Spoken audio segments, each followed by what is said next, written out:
Hey guys, I'm back with another video, this time reviewing the Sony LG-S50G. This is a smart speaker. I think it was announced and released by Sony last year sometime in early 2018, I believe, something like that, just maybe a little over a year ago. This does have the Google Assistant built in. You can see that right over on the box here, and so I wanted to get something that would be an upgrade to my Google Home Minis, which don't have great sound quality, so I wanted to try this out. So this is it. I'll show you the box first. Not a whole lot in here, some documentation, but as you can see, or maybe you can see, the box is actually quite a bit taller. I was surprised the size of the speaker isn't that big. You know, they've clearly taken some influence from the shape and design of the Apple HomePod. This, while it does look in shape like it, it really is a lot smaller, I would say. For comparison, I've got a Google Home Mini here. So, you know, the footprint is maybe similar. Maybe the Sony's a little bit bigger in terms of the width. Yeah, I would say it's not nearly as big as I thought it would be. So as you can see on the top, not a whole lot here. Those two holes right here and here are the two microphones. You've got Sony across the top, and then there's a few buttons on the bottom here as well, with respect to the dimmer, which I'll show you. You know, most of the pictures that you see of this will have the clock lighting up. You can turn that function on and off, or you can dim it by pressing the button. I actually leave it off because I've got a clock right nearby where this sits.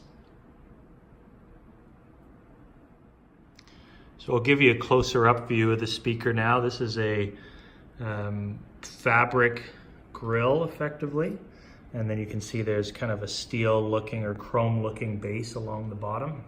Again, you can see the clock there. And then the Sony logo and the microphones there at the top. So pretty simple, no buttons on the top, nothing like that. It's not a touch sensitive panel. You control it with hand gestures, which I'll show you in a minute here. So that's what it looks like up close.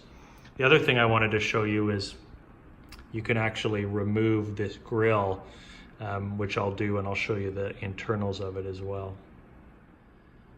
So when you take the grill off, and all you have to do that is just kind of twist it a little bit.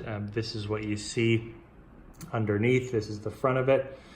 You can see the LCD panel, and then there's 4 little lights at the top there. Those activate when you activate the Google Assistant.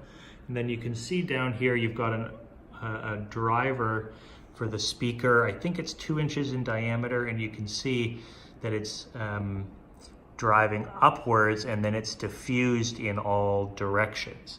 So what the speaker is doing is it's offering omnidirectional sound by way of an upward firing speaker, which is an interesting design element.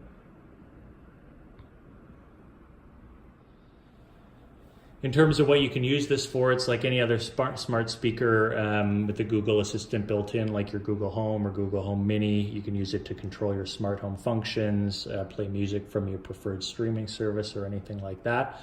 So I'll try that now. Okay, Google, play some royalty-free music. Sure, royalty-free music from Spotify, playing on all speakers. So you can see the blue dots represent that the Google Assistant is active and listening to you. So to advance the track, again, there's no buttons on the top. So the way that you do it is through a proximity motion. Just move your hand across the top relatively quickly.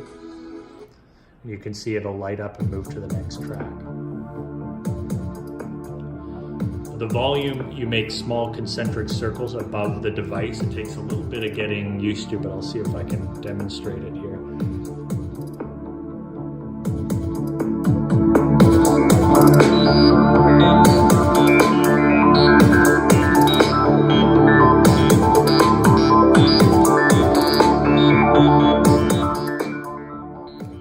Google, stop.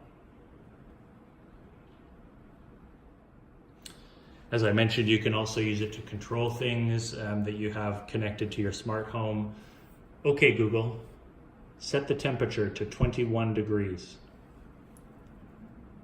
Sure, setting the upstairs to 21 degrees. So it works just like your typical Google Home or anything like that. So what I will say about this speaker is the size is smaller than I expected. And as a result, I expected that the sound quality would be, I think, more powerful than it is. I read a lot of reviews that says it's a lot better than a Google Home or a Google Home Mini. And previously I was using a Chromecast audio into some powered speakers. I would say that it does sound better than a regular Google Home, and it sounds a lot better than a Google Home Mini, which is just so small that it's hard to push a lot of air or create a whole lot of volume for music or anything. But I was a little bit disappointed with the volume levels, and in particular, there's just not a lot of bass response, and when you've got a 2-inch driver in the speaker or whatever it is, it's quite small, and it's not able to move that much air, and therefore doesn't produce as broad and full and rich a sound as I might have been expecting. And I think that really is just due to the size. I think they could have made it a little bit bigger and had a bigger driver in it.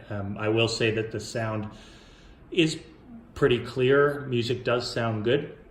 And I would say that certainly the omnidirectional nature of the speaker is good. So this is placed in a central location in the room that it's in, and you do get equal sound on either side of the room, which is good. I would say that this would pretty easily fill a small to medium sized room, but I guess it depends on your definition of fill a room. You certainly will easily hear the music everywhere in the room, but I'm not sure that it'll knock your socks off, or if you want to have a dance party, that might be a little bit difficult, I would say. So in terms of my recommendation for this product, price has a lot to do with it. I think in the US, I'm here in Canada, the retail for this is I think 200 Canadian dollars. In the US, it's probably around 150. That's the sticker price. But you can actually find these on sale pretty frequently and get them quite a bit cheaper. I got this for about 100 or less than 100 US dollars, and I would say for that price, it's pretty good. I don't know that there's a whole lot of alternatives that would be better than this. Maybe I know that Sonos is going to be coming out with a Google Assistant capable speaker that might be in the same kind of price bracket and might deliver better sound quality or richer sound quality. Those speakers tend to be quite good. But I would say if you can pick this up on sale, it's probably worth it. I'm not sure that I would pay the full sticker price for it, though. I just don't think that the sound quality warrants that. But I would say overall, if you can get a good deal on it, it certainly does sound okay and can fill up a room with sound and offers all of the functionality of any other Google Assistant equipped speaker. Thanks for watching, and we'll see you in the next one. Cheers.